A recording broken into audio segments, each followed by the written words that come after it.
on this beautiful Monday. I don't know what the weather is doing and what the sky is bringing to you where you are in this beautiful state of ours, but um, where I'm living, the sky is blue. So it's been a beautiful gift. And my daughter walked home from school today, which is another gift. So important to look for the good things. I know there is a lot that everyone's navigating, a lot of density and a lot of texture to the work. So just appreciation for you making the time to join us today. We're 92 strong. And ODE's RSSL office hours are designed with you in mind. And the goal here is to provide clarity around our guidance. We want to create some space for your questions and ideas to surface, potentially to inspire new thinking or solidify current planning and current practice. We want to help reinforce big ideas in the guidance that you can anchor to. And we also want to create a space for two-way communication. And again, that can be hard sometimes with the size of group. Our office hours can swell to be pretty big, but nevertheless, we want to bring a more communicative community feel to what sometimes can feel like just impersonal bureaucratic work. So that matters to us. I'm Jennifer Patterson, and I am joined here with, I think Scott and I will be coming soon, and also have colleagues Ken Greenbaum and Alexa Pearson and Dan Farley here, as well as Ashley and Michelle and Joanne. So it takes a village to bring this together every week, and my gratitude to everybody on the department's team for making this happen. Also wanted to just share next what we'll be featuring our time together today. As those of you who were here last week know, we invited Dr. Tom Jean forward, and so we spent some good time learning with him yesterday, and today we'll spend time on the following two topics. We will talk about the 14-day quarantine. We'll highlight what's true about that, what you can count on there. We also have a long anticipated question around overnights. So I think this will bring a smile to some of your faces. And then we're going to just open it up to conversation and questions from you around what you need and what's coming forward. And I don't know, Michelle, is Scott here? It's hard to track who comes and goes in these things sometimes. Scott Knight is here. I'm here, Jennifer. Fantastic. I was like, okay. I was like activating my inner coach. I was like, Jennifer, you can do this. You can do the 14-day quarantine slide. But lo and behold, all that self-talk for nothing. Here is Scott Knight. I think you could still do it. I think you could still do it. Hi, everyone. Welcome to our show. Thanks, Jennifer, for getting us started. So in the chat, I'll put a link to what went out by Gov Delivery on the 5th of May, more clearly explaining the 14-day quarantine for all unvaccinated contacts in all settings, not just schools, and the ways in which this was put forward through OHA's investigative guidelines, and as many of you have asked, will mean that like the scenarios document and other documents will be getting an update to match this as well, for those of you who that's helpful for. And so I think really that's pretty direct, and the details are there. You might like it, you might not like it. But does anybody have any questions about it, or does it seem clear at this point? Just pause for any questions about that. All right, not seeing any. We'll go ahead and move to the field trip. Can I add something? I know this is redundant because I named it last time, but we're still getting questions around what do districts have to provide students when they are quarantined in terms of what RSSL requires. So I just want to remind people that when students are in their 14-day quarantine, it is required through RSSL that districts provide a remote learning option, and that's the language we use in RSSL. To the extent possible that aligns with comprehensive distance learning and what CDL outlines, that's preferred in terms of quality of the student learning, of course, during that 14-day window. But we recognize that for lots of reasons that may not be feasible. So that's just a touch in on the instructional component of the 14-day piece. Yeah, if you can go back to the slide prior, colleague, thank you, Jennifer, for that. And then a couple of things to pick up on. So Anna asked a good question about, do we anticipate this changing? I don't know. I was looking to see if any OHA colleagues are on the call with us yet. Hey, Scott, it's Lee. Hey, Lee. Hey, Long Lee. time. You Yeah. wanna? It's been a bit, yeah. Do you have any crystal ball about when or how this would get adjusted? I don't have a crystal ball. So this change in alignment, the CDC changed their recommendations around quarantine, and we realigned with them to 14 days across the board, except for individuals who are fully vaccinated, which that is 2 weeks out from the last dose of their vaccine series. And I see Colleen's question here, mandatory quarantine of 14 days, even if a student tests positive.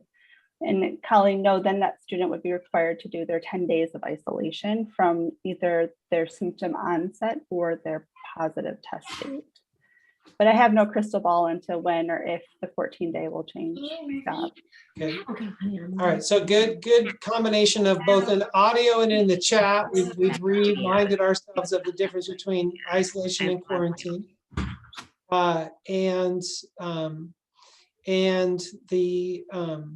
And Anna, unfortunately, it's hard to say, given both what the CDC did and numbers, to know what that shift might be in terms of quarantine. So I know that doesn't give you clarity, but I think that's the best of what we know at this point in time. Any other questions on quarantine while we're on it?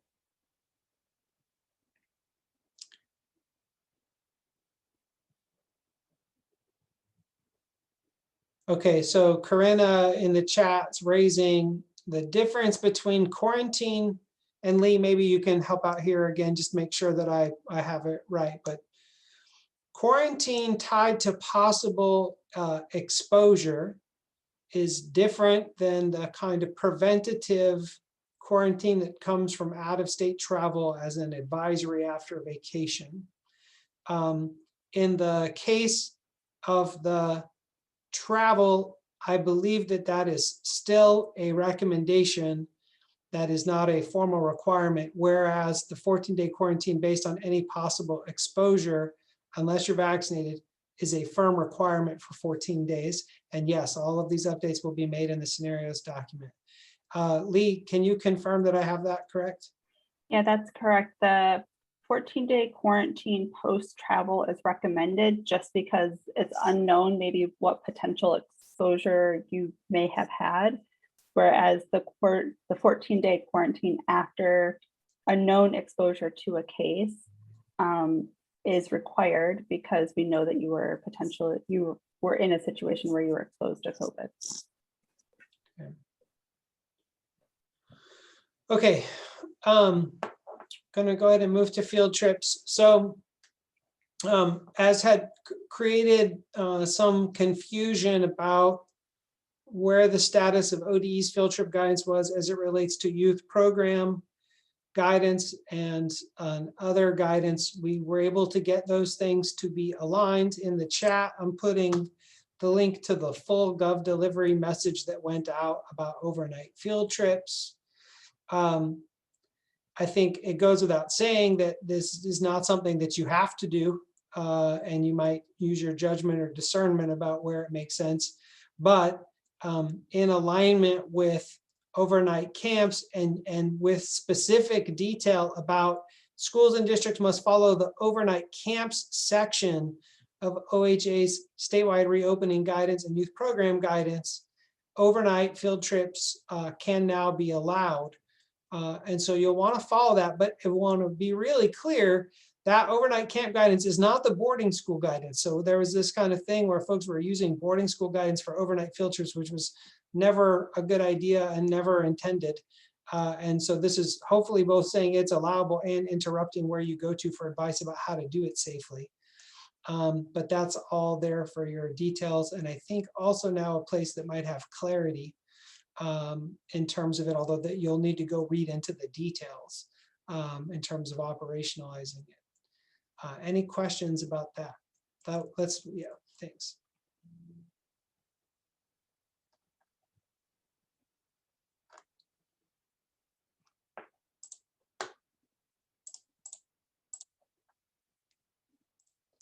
Then Jennifer, a quick question for you. I'm pretty sure that's the end of our slides. I don't think we intend to show any other slides. Are you tracking that? Yeah. Yeah, that's right. I think we'll just open it up for Q&A. There's been a few that have landed already, either privately or otherwise in the chat, for us to just have a little bit more open space and just to listen to each other's questions and see what's showing up for folks.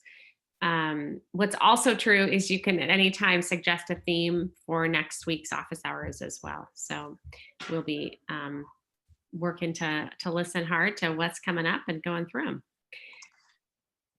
Sue, we'll post the slides as soon as we make a couple corrections. We had some older slides from last week's presentation that we need to clear out of there before we post them, but we'll get them updated and posted to you. So I think Scott and Aaron had the first question there around how long do we need to keep cohort logs? And I think Sue Wilson beautifully is helping me out in private chat. Thanks, Sue Wilson. But I don't, it looks like for a minimum of 4 weeks. Do we have that right? Yes. So that's what's in RSSL on page 18.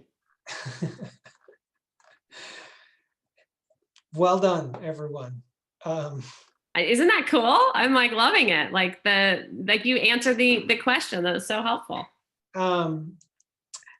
Yeah, let's I think yes, that's what's in RSSL. And I would say, how do I say this? I can't offer you legal advice, but you might talk to legal people about how they want you to handle those kinds of records.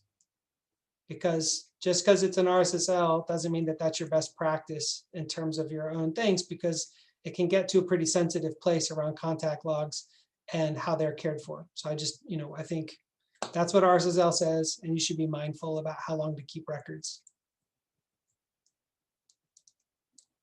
Thank you, Scott. That's helpful. I was trying to figure out, it's like, Scott has some hesitancy, but I don't know if we got the page number wrong or what it is. You've learned me too well. I was trying to figure out how to state that and state my role as a state person who's not allowed to give legal advice. So you did it. You did a beautiful job.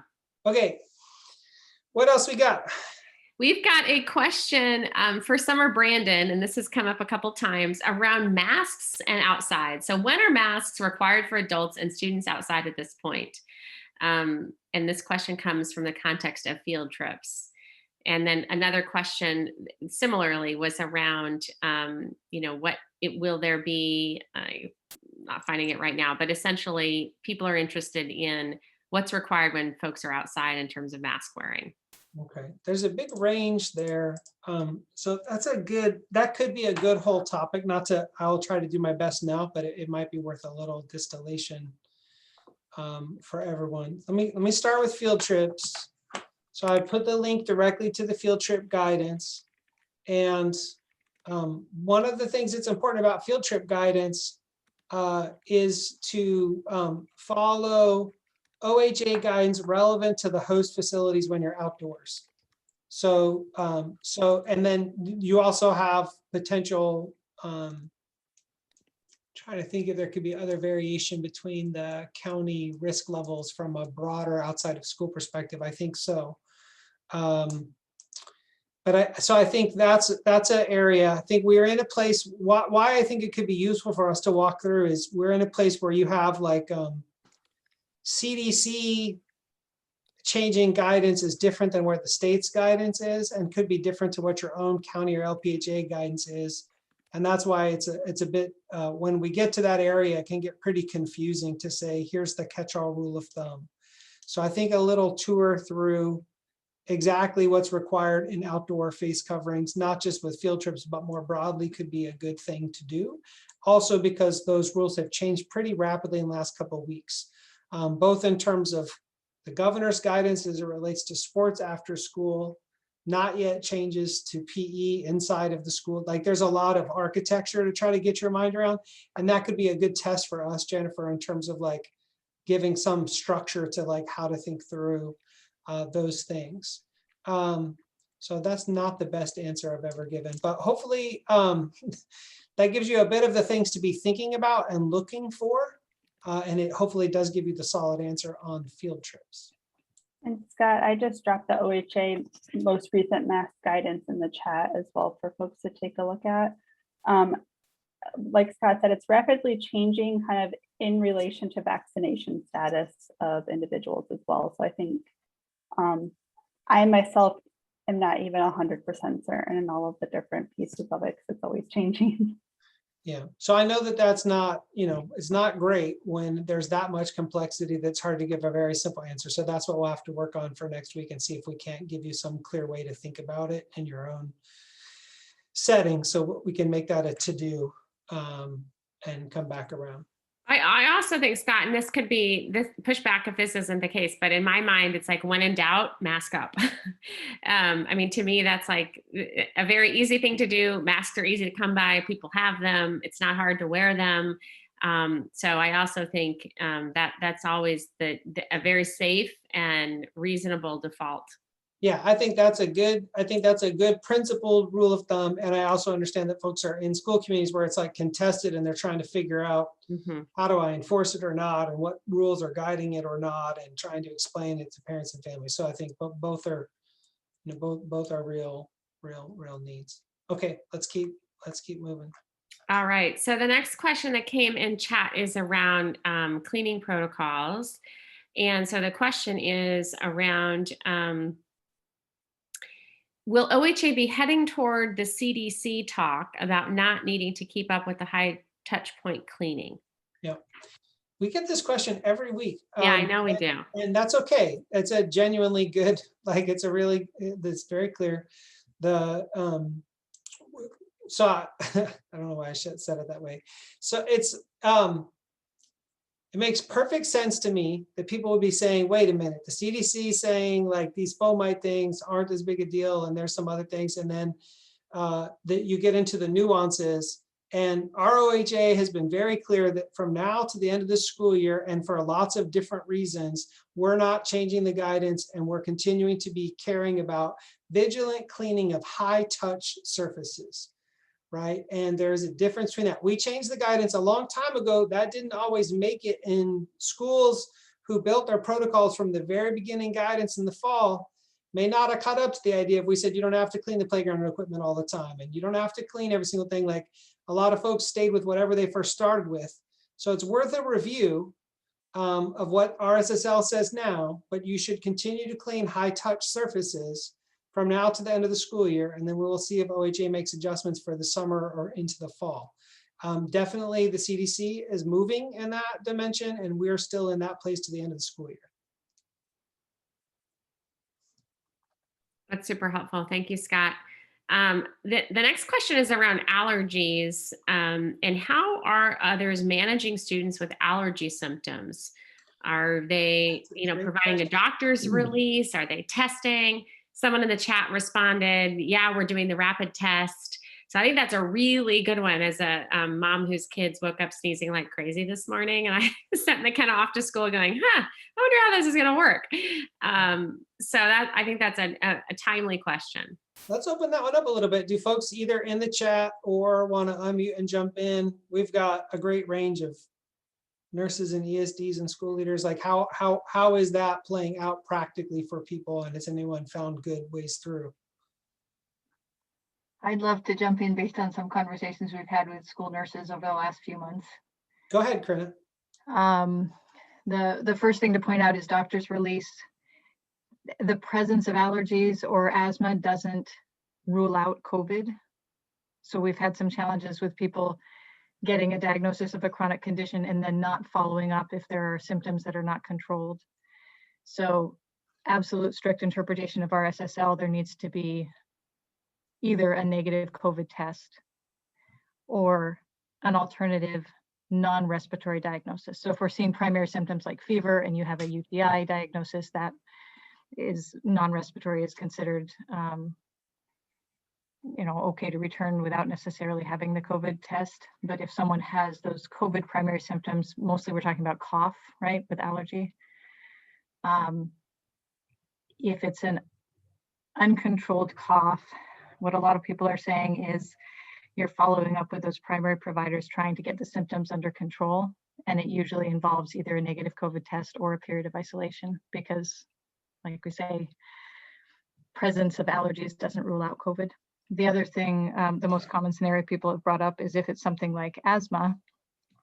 If you've got someone on site who knows what baseline is, you've got a kid who has exercise-induced flare-ups, they come in from PE coughing and wheezing, they have their regular treatment that's available at school, and the symptoms calm down within the expected amount of time, 15 minutes, half an hour, whatever the student's norm is, they're back to class, and that's considered part of their baseline chronic condition. If, however, they have uncontrolled symptoms, uncontrolled cough has always been excludable. This isn't just COVID. This is our regular every year guidance. So the hope is that students are working with their providers and helping to control those symptoms. Thanks, Corinne. And just so, because everyone might not know your role, can you just say your role so folks know the kind of positioning that you're speaking from? Hi, I'm the state school nurse consultant, and I am housed at the Adolescent and School Health Office in the Public Health Division of Oregon Health Authority. So I spend about 30 hours a month talking with school nurses. Thank you, Corinne. Other voices on the call about this one?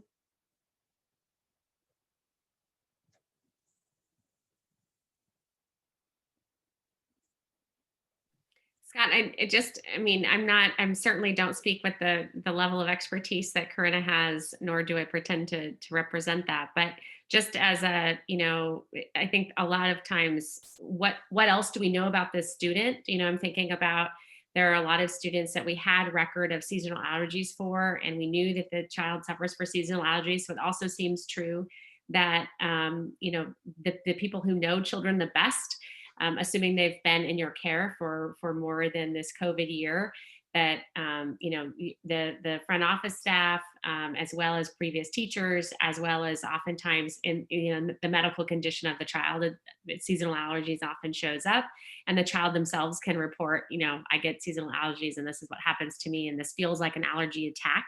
So I think some of that approach and sort of reason should be at play here as well. And want to be really thoughtful about what we just heard too, that COVID is still very alive and well, and we have to be sort of like productively paranoid as we apply what we know to be true about students and the way allergies show up. But I would hate to also see us over respond and overcorrect. So I think there's a lot of judgment and discernment that come into play. Thanks, Jennifer. Anything else, Scott, that I'm missing in the track related to this theme? I think that's probably good. There's 1,000 details down every one of these spots, but I think for the level of coverage we should give, that's probably okay for now. And we should keep moving through some of the other questions we have. Okay, beautiful. So I think the next question is a question that I don't know that we'll have the answer to this, but hypothetically, Scott, what happens if parents and caregivers don't want to share information with the local public health authority? And how do privacy laws apply to such a situation? Yeah, I don't know that we'll have full information, but Ben, if it's comfortable, I'm sorry.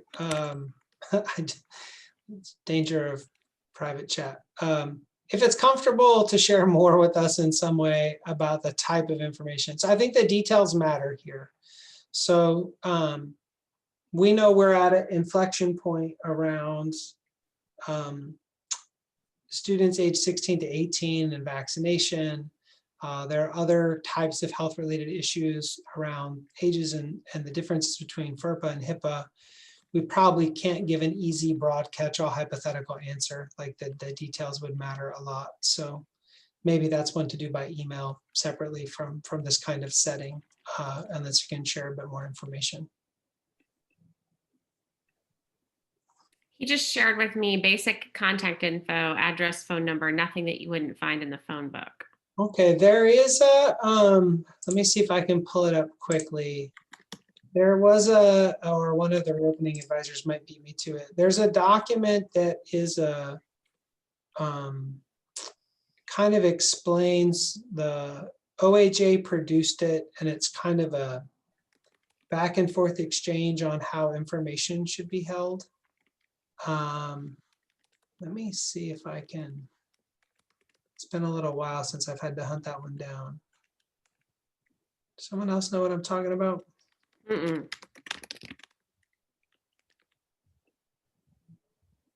I got it. Oh, no, that's not it. Huh.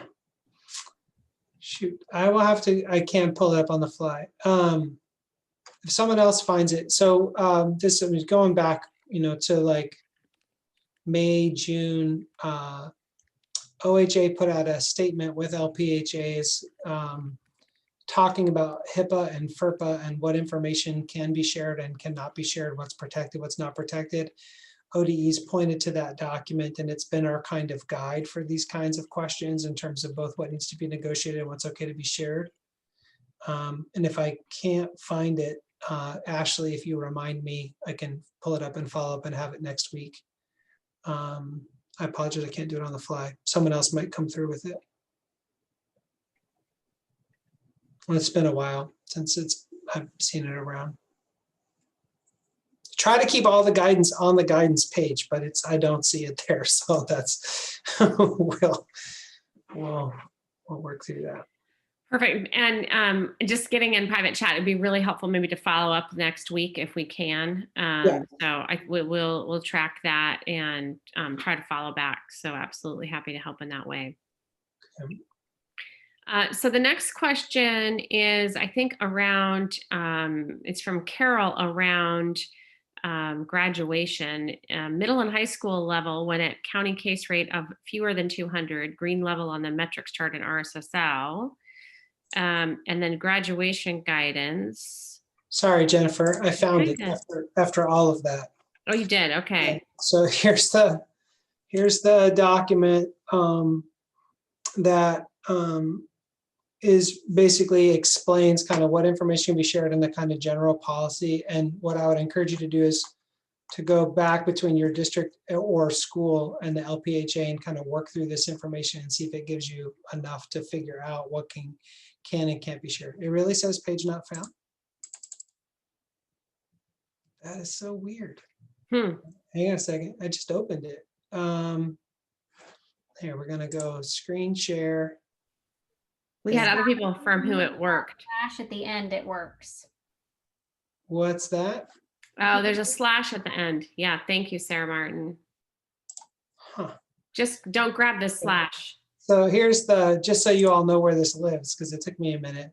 It's on the support, I'm on the RSSL page. I'm clicking support tools, and under policies and statements, OHA policy. And I think we got it, Scott 9. Okay, perfect. Yeah, there was just a slash, a backslash that got implicated in the copy and paste. Okay. Go team. Look at us problem solve in real time. Okay, sorry, back to I'm going to transition to graduation. And essentially, if I am making sense of Carol's beautiful question, essentially the question is, if we're in green, can we have students be 3 feet apart from one another? And graduation guidance, the graduation ceremony guidance for 2020-2021, published March 19, definitely names that there is a 6-foot requirement for physical distance. So that would be my answer, but Scott, want to check with you.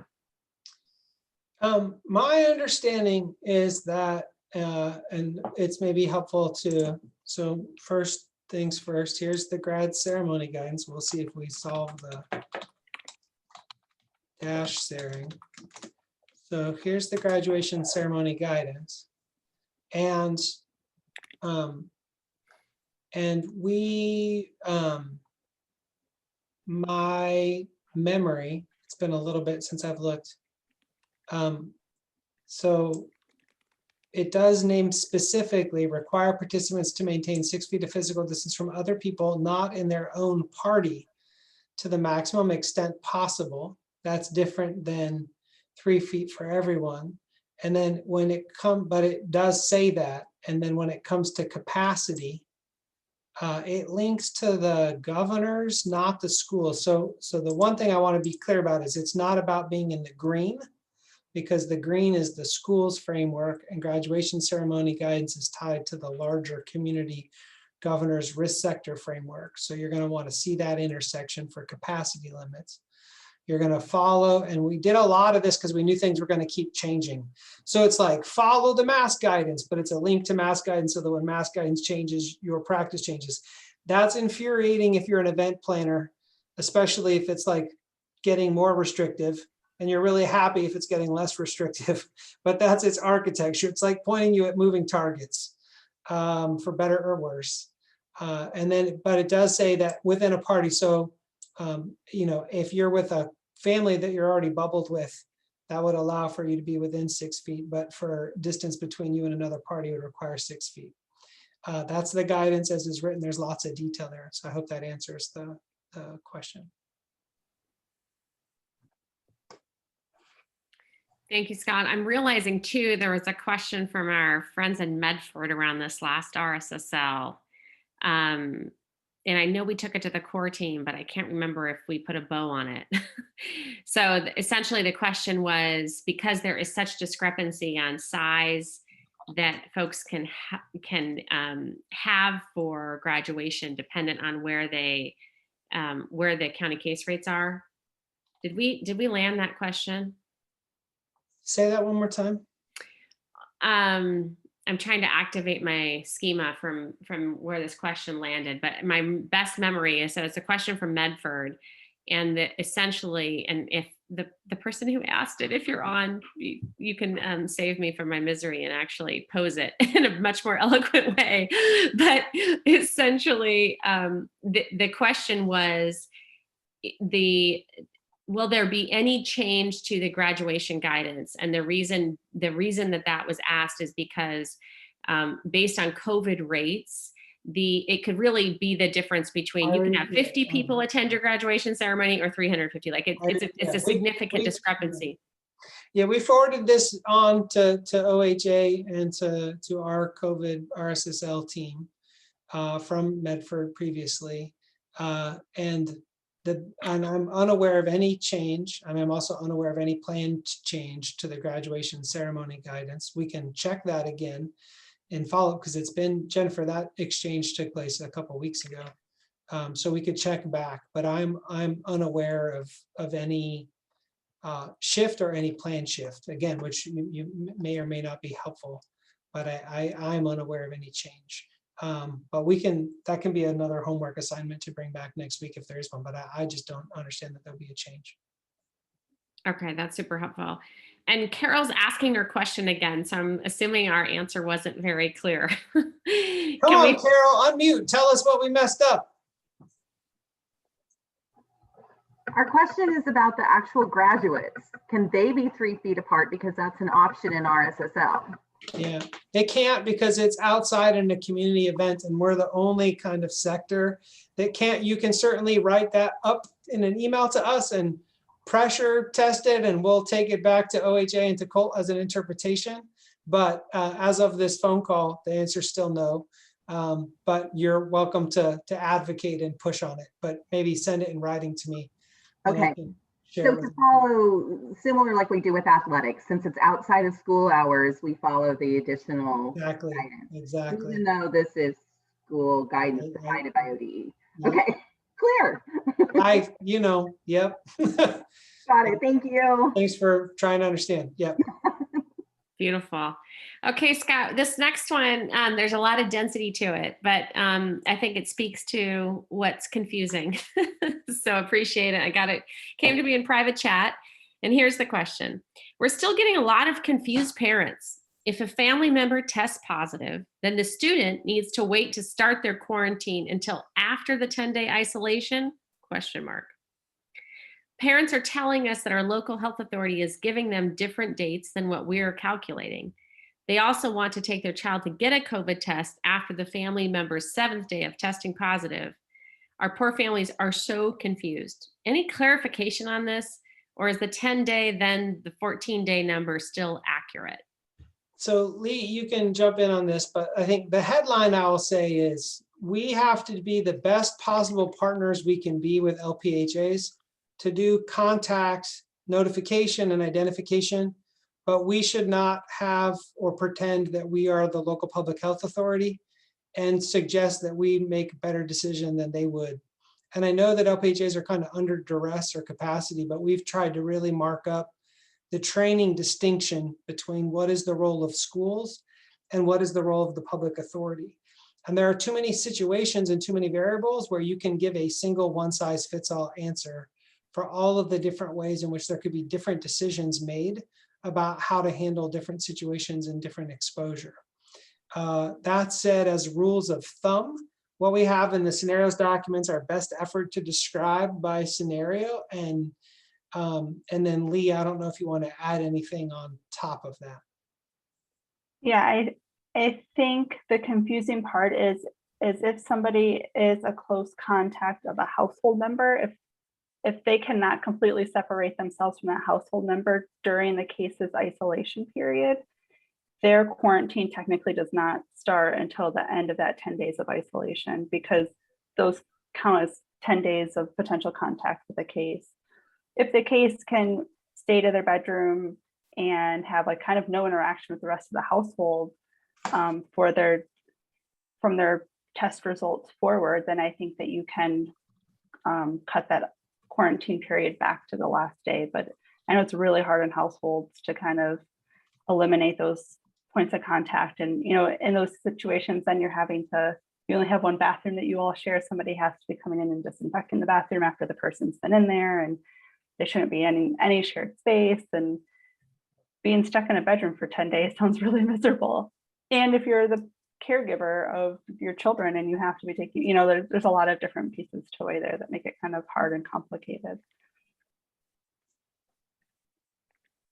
And if somebody was re-exposed, so I think of a classroom, like if they were quarantining and then somebody in their house became a case, they would have to restart their 14-day quarantine period from that next exposure or something like that. So. Yeah, just appreciating getting another private message just saying that, you know, that families are just really frustrated with the different messages. And so just want to honor that. I don't know that we have a perfect solve for that, other than to say, like, stay in the conversation. And I think you know, at some point this points to the imperfect science of the whole thing. So I think you, again, when in doubt, I think you can never have too many you know, the extending days for quarantine, while I know not ideal for families and it can really put a pinch and a crimp on all the things many of us relate to. I think that again, always best to be prudent and caution, you know, land on that side. The best advice I could give, and, you know, like Kern and Denise are writing important things in the chat about, you know, like school nurses have great expertise, school leaders have great expertise, often with the scenario planning in schools document, but that is a guide, and it is specific, and it has very specific detail for a reason, which is to try to fill space, but it can't fill every space. So if you're in a school community and your parents are confused, the best move you can make is for your administration to either, you can take the lead and draft and get your LPHA to sign off, or you can ask your LPHA, but get clarity for your families about what the rule of thumb is and help message to them. But it's different for different LPHAs, and there's different comfort levels, and it's a big state. So it's just not so simple as to say, here's the single answer for everyone statewide. So you just need to do work to get, so don't dismiss the parents' need and confusion. We just can't solve it by saying, here's the single one answer for every situation. 90% of the time, RSSL is the guide and scenario planning specifically tells you the right answer. But it is guidance, and it always has these little context points about LPHAs and other scenarios and capacity. And that nuance really matters a lot. So that's where you've got to go and do some work if your parents are confused.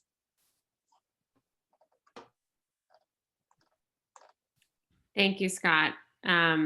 Also hearing in private chat that there's maybe some LPHAs are no longer calling families. So feels like there's a shift to some school districts around this responsibility that's not feeling always comfortable. Yeah, like again, if people are having issues of that scale, you should be elevating them. Like if you're in a district and your LPHA is basically saying they won't have anything to do. Now there's a difference between them saying they'll do blanket quarantines based on capacity, or they're working with other partners. But if you feel like there's like no one end at the other end, you need to elevate that and find out that we're not going to solve that on this call. But that's not something that should just get like accepted and like, oh, that's just what it is. We would need to elevate and understand kind of at the county level what's going on, and more heightened attention to that issue. And I know, I mean, again, we say this all the time, like people are out of gas, they're exhausted, everyone's strained, politics are hotter.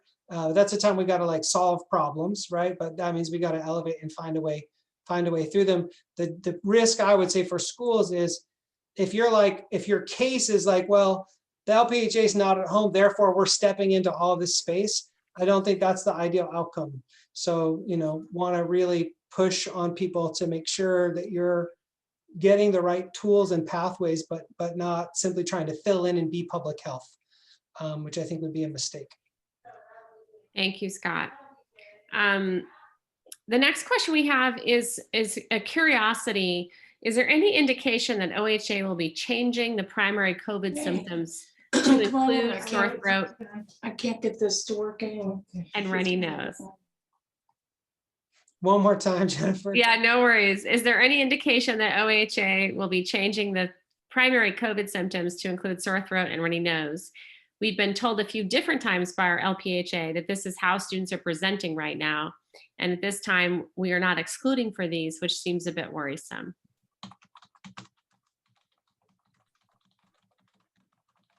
So we have looked at the Council of State and Territorial Epidemiologists typically write the case definitions for all of the communicable diseases. So there's one for hepatitis B and hepatitis C, and they manage the COVID-19 one. I think there have been conversations looking at that. The concern is theirs is almost too permissive. So they will have nausea as a symptom, vomiting as a symptom, which we know is typically a stomach bug and not COVID-19. I think there are a lot of concerns around what that will do for case counts and case loads for everybody at the county and at the schools. And so I think right now we are not moving to make any changes, but there's conversations around it. I think that you all though have, I know you don't exclude for COVID because of those symptoms, but would you typically send a child home if they had those symptoms and you were concerned if they had some sort of communicable disease?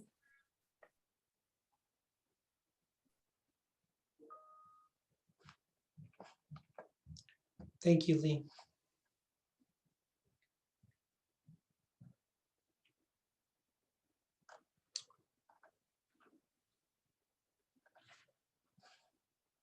Scott, what do you want to surface next? I'm looking across and looking at the chat as a whole.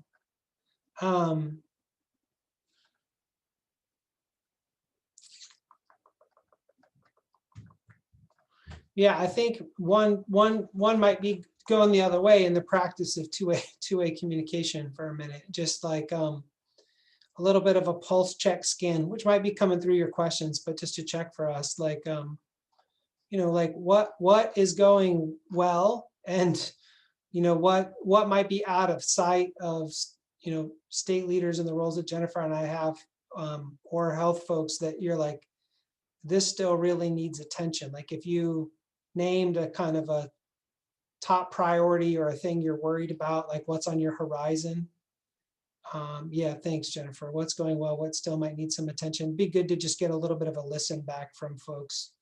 From your perspective, you could just unmute or you could put it in the chat, but it might be helpful for us to hear into some of that.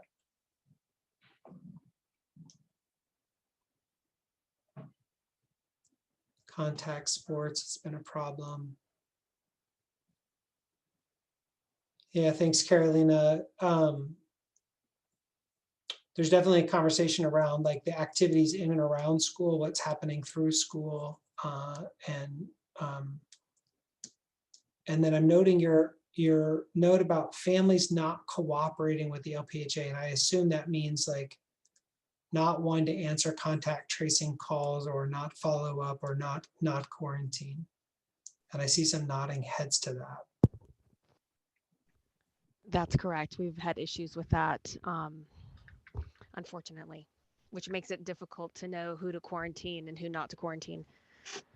Yeah, thank you for sharing that. This is exactly the kind of thing we need to hear more about. How just a quick, like, I'm like scanning across the room. I saw a few nodding heads, but maybe you don't want to drown the complete chat. But are lots of you experiencing that? No, a lot of not, looks mixed. Confusion about masks outside. Focus on mental health of students and talk about it. Is that's a phenomenon that's happening, but in a productive way, or in a way like it's hard for people to talk about, or people don't have resources they need?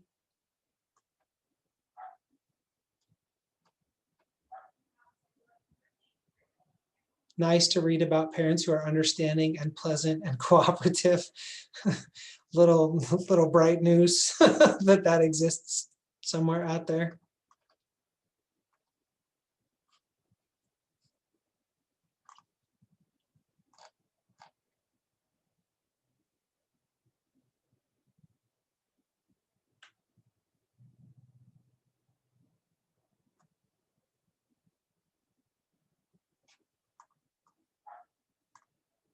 Thanks, Dion, for the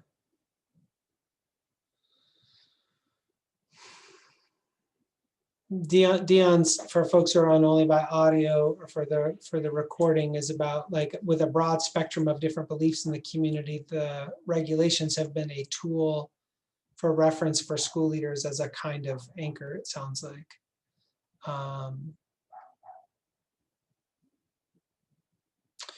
Our folks, a question about like face mask wearing at drop off and pickup with families not wearing masks. The kids are, but parents aren't. Is that resonant with other people, or are other folks not experiencing that as much?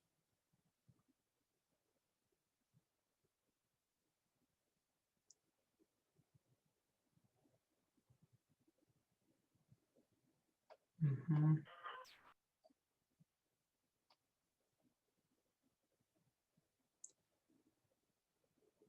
This is helpful, even if it's hard. Thanks for the feedback. And you're sending some direct to us and some to the whole group. It's really helpful. Yeah, Jennifer, that's a helpful scan. People can keep putting things in the chat to just give us a sense back of where you're at. And then we've bookmarked a few things for next time. So outdoor face coverings as an explainer. I'll check back on the graduation ceremony guidance just in case there's some move there on that. I don't anticipate that. What else jumps out at you, Jennifer? I just think that the piece about athletics is particularly resonating, but also probably because of some other conversations I've had with district leaders, that this is just a particularly, it means a lot for students and families to have this opportunity again. And so I think a lot of energy around it when students have to quarantine and then kids can't play. I think it can impact the team's ability to play, because if large numbers of students have to quarantine, then they can't actually compete. So I've just heard a lot of churn around that topic, and some concern that the quarantine rule is, people are just sort of pushing hard against it. So that's just showing up and confirming. And then also like a little bit of karma, like wondering because truthfully, I went to walk to pick up my child and I did not have a mask. And I was like, I know. It was one of those moments where I was like, oh my gosh, I left my mask at home. What was I thinking?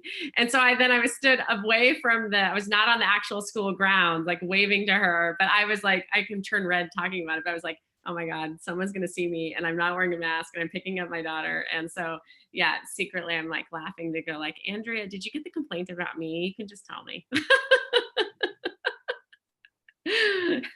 Jennifer, it says something about you and your awesome vulnerability that you're like in one moment, like feeling really embarrassed, and the next moment you choose to tell an entire call of the state about this moment so that everyone will know. We are all human. Good reminder. What's that? I didn't say anything. Thought someone was jumping in with us. Oh man, some tough things coming through, both in the whole group and back. And one that's tied to our conversation, I want to try to want to kind of spark something for me around like the school leaders are feeling, and this is, I'm gonna just say this with like, there are, I think, LPH leaders on this call. And I try to think about it in terms of like, if everyone was in the room at the same time, like how would we go about it? So, you know, in this case, school leaders can feel like feel abandoned by their LPHA, or at least recognize their LPHA is overwhelmed and out of capacity. And meanwhile, you could imagine being LPHA folks, and they might feel like everyone wants a miracle out of them and they can't get anyone's, respect or attention in that volume of kind of concerns that they're getting. But you can feel all the pressure lines of that, and like who gets served and who doesn't get served. And the reason I'm pushing so hard about the role of schools is obviously vital that schools do everything they can, but it does get us to a really challenging place if you're to have a difficult situation come through where school leaders who aren't epidemiologists or public health folks are making really hard calls. And so there's just very hard tension to figure out how to care for those lines. And I'm trying to just really find the right needle through that. But I really hear how hard it is, and that feeling of feeling abandoned. And again, we kind of know how tired everyone is.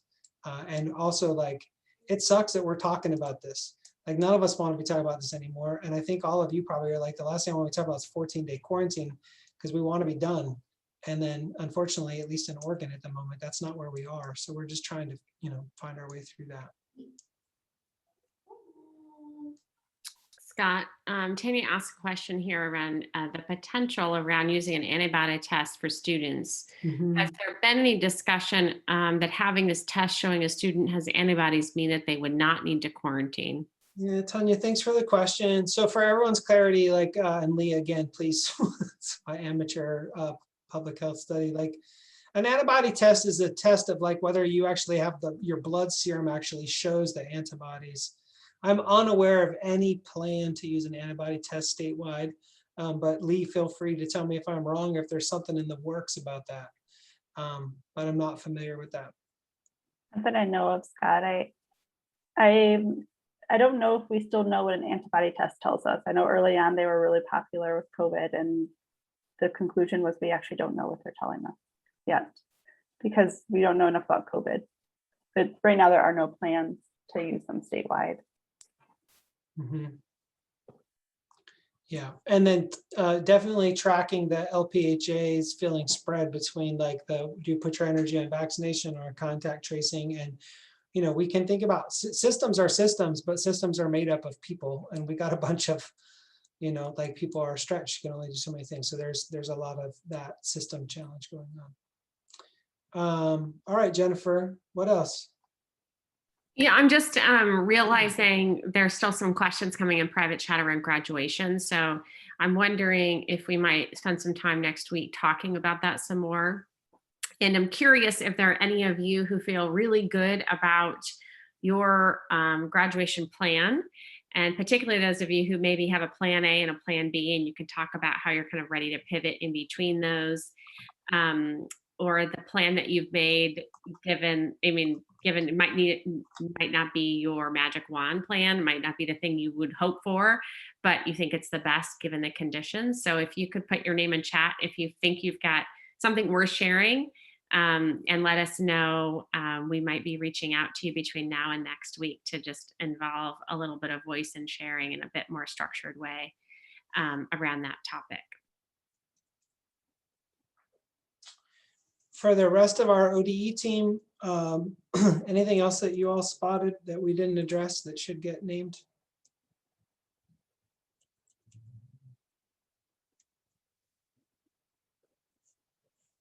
I would just say the only other kind of theme is just anxiety around next year. And so I'm just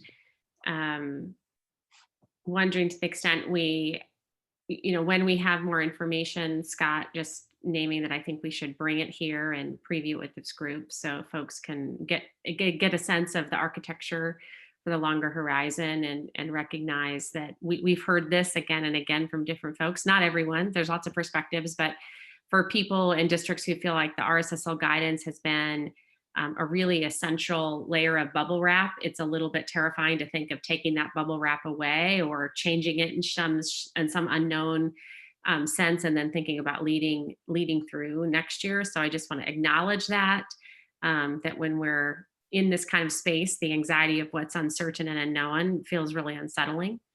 So that's the other thing I'd name. Yeah, you spurred like a whole next raft of questions. So the timeline that we're currently working from, and with little latitude for it to adjust, is a kind of discussion draft, which is what Jennifer's kind of pointing at.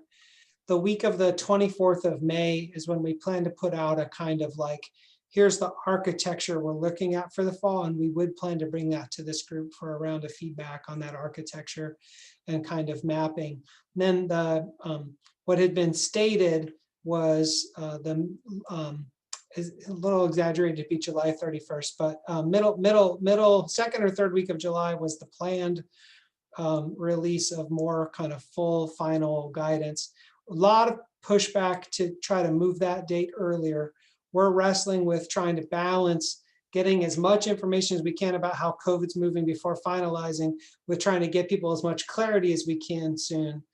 We haven't quite figured out a way. We may make some adjustments, but the one thing you can count on is the week of the 24th of May, not that Monday, but that week, we'll release a discussion draft and we'll bring that here for feedback, and that will help offer the kind of engagement Jennifer's mentioning, give you a better idea about what we're looking at for the fall in terms of order of things.